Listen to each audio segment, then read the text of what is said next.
man, so I was thinking about something, and it just dawned on me. We both talked about doing this years ago, back in Austell, because we were always just having like these great conversations. Did. I can't remember. Sure I can't. I've been sitting here. I bet you if I go through all my paperwork, I can find it. Yeah, because I was just like, because it was something conversations. Yep.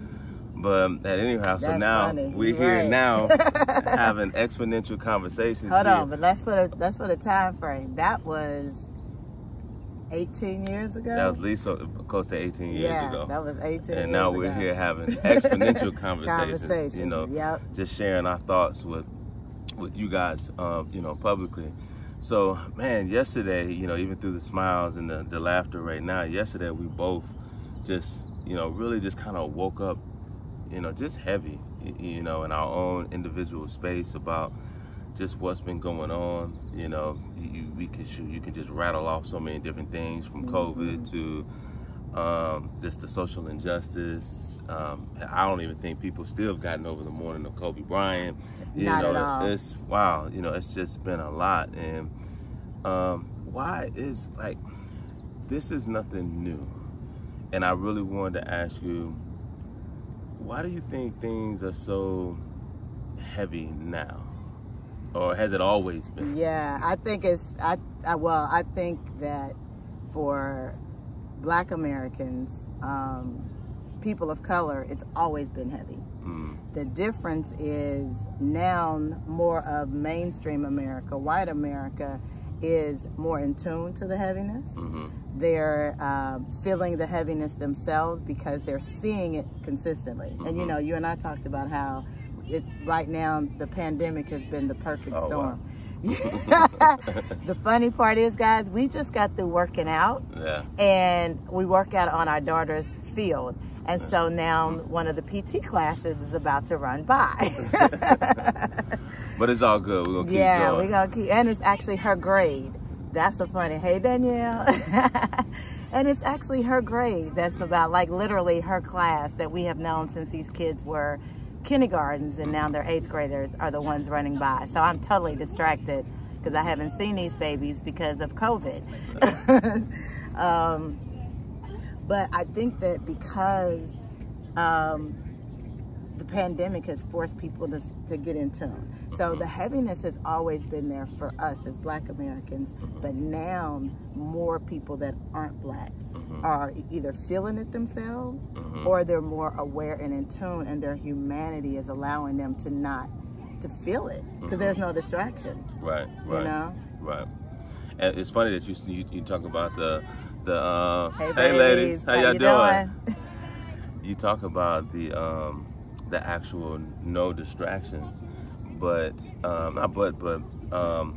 it's funny that you say that, because I remember when the NBA was talking about going back and resuming the schedule, and for me, I was like, man, no, because as soon as they start playing, you know, that's going to be something. Now everybody's gonna be talking about the NBA, and it's just like once again, everything that's going on with this social injustice is going to be swept up under the rug.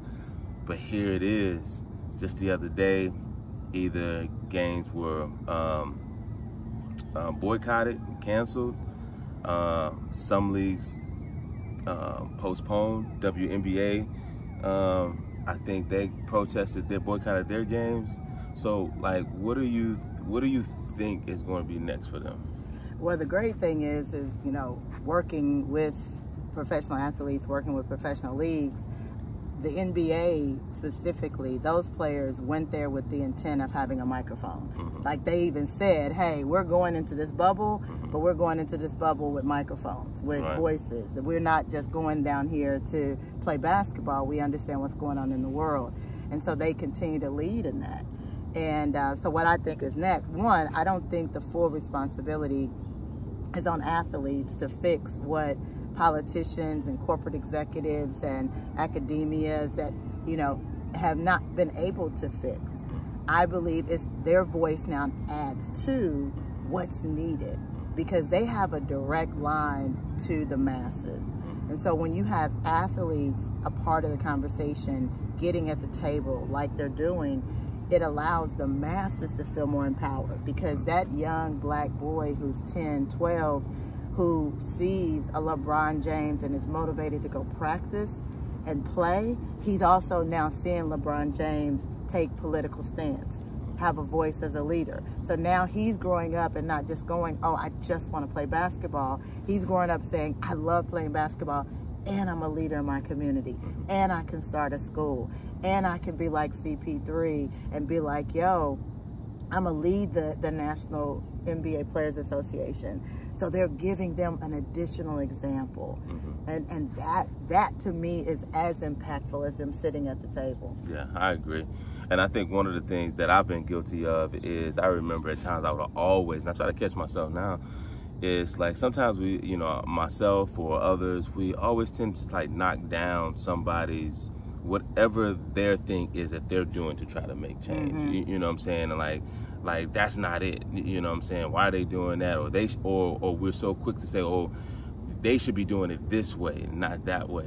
Or we criticize different groups and organizations. And you said something over not too long ago. It's just like, there's no one answer. Right. It's like, there's no one answer. It's like everybody is responsible. There's many answers. Right. You know what I'm saying? And all of it matters. And all of it matters. I remember you saying that. I would say that all the time. Yeah, wouldn't I? right. All of it matters. All of it matters. You know what I'm saying? It's just like, why stop just prosecuting everybody because it's not your idea. You know what I'm saying? It's not a one thing that's going to fix all of this. It's going to take all of it. All of it. All of it. And that's why, yes, you know, just currently with what the pro athletes are doing, is there going to be a plan? Absolutely. These are intelligent, educated men who have businesses, who have nonprofits, who have schools. They didn't just say, we're not going to play. The WNBA. Right. Those women are leaders in their community. They're educated. They have businesses. They're leading families. They're leading communities. They're organized. They're not just going to go, oh, we're not playing. You know? So it's all of it matters. Right. All of it matters. And you know, as you said, I've been saying over and over for years. Let me say it to the camera. It all matters, and there is not just one answer. There's many answers. So when you take that and understand that it all matters, okay, and I'm going to just say this as we wrap up. The other thing I really think is going to make a big difference is 4 years ago when Colin Kaepernick took a knee, corporations walked away from him.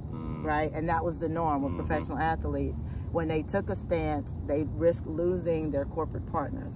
One of the differences now, 4 years later, is, and we can talk about this on another conversation, but corporations are now embracing, supporting. That's a whole nother conversation on my assessment of why.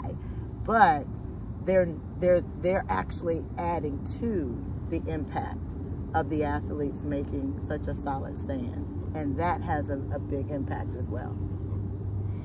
Well, cool. Well, look, I'm excited that we did this. I've been talking about doing this for a minute. We both have. And, well, 18 years ago. And, you know, so now we've done it. So hey, here's the thing. Do us a huge favor. You know, if you found this by way of YouTube, do us a huge favor and just go ahead and subscribe at the button below.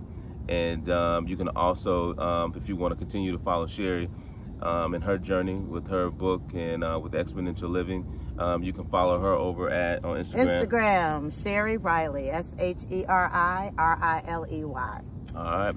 Well, look, until next time, we enjoyed you all hanging out with us here with Exponential Conversations.